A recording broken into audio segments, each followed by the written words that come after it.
I am the tofu golem. Please enjoy the video. You start by acting fast. Inspect the peeling area and remove any loose threads so adhesive contacts fabric. Once done, set a household iron to cotton or linen, about 150–160 degrees C, and disable steam because moisture prevents a good bond.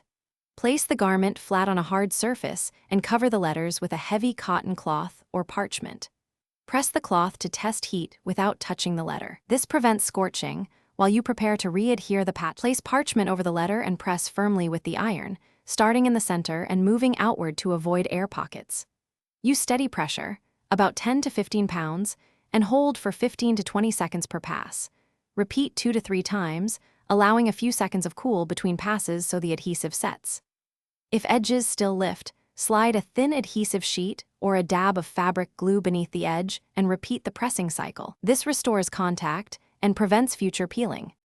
After pressing, place a flat weight over the letter and let it cool for 5 to 10 minutes so the adhesive cures under pressure. Cooling is as important as heat.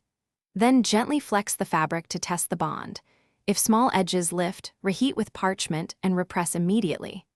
If you notice bubbling, burning, or discoloration, stop. These are signs of overheating or incompatible materials. Treat with a suitable solvent or remove, and replace the patch using a fresh adhesive backing to avoid further damage. Thanks for watching. Consider subscribing if we helped you today.